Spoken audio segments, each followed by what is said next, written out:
વલસાડ એલસીબીએ પારનેરા જૈન મંદિર પાસેથી એક કન્ટેનરમાં લઈ જવાતો 24,74,400 રૂપિયાના દારૂ સાથે ચાલકને ઝડપી પાડ્યો. અન્ય 2 વોન્ટેડ. મંગળવારના 6 કલાકે નોંધાયેલી ફરિયાદની વિગત મુજબ વલસાડ એલસીબી પોલીસની ટીમ 31st અન્વયે જિલ્લા હદ વિસ્તારમાં પેટ્રોલિંગ કરી રહી હતી. આ દરમિયાન એલસીબી એએસઆઈ વિજય માધવરાવ પાટીલ નાઓને ખાનગી રાહે બાતમી મળી હતી કે એક બંધ બોડીનું કન્ટેનર નંબર MH04HY 8309માં ચાલક દારૂ ભરીને જઈ રહ્યો છે. જેના આધારે એલસીબીની ટીમે Parnera national highway number 48 Jain મંદિર પાસે મુંબઈથી સુરત જતા રોડ ઉપર બાતમીવાળા કન્ટેનરની વોચ ગોઠવી હતી. આ દરમિયાન બાતમીવાળું કન્ટેનર આવતા એલસીબીની ટીમે કન્ટેનર ચાલકને ઊભી રાખવા માટે ઈશારો કર્યો હતો.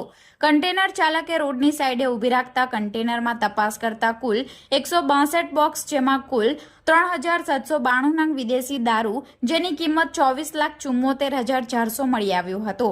એલસીબીની ટીમે ટ્રકની કિંમત 15 લાખ, દારૂની કિંમત મળી કુલ 39,74,400 રૂપિયાનો મુદ્દામાલ પોલીસે કબજે લઈ રૂરલ પોલીસ સ્ટેશન ખાતે ફરિયાદ દાખલ કરી છે. તેમજ કેસમાં સંડોવાયેલા 2 આરોપીને વોન્ટેડ જાહેર કર્યા છે.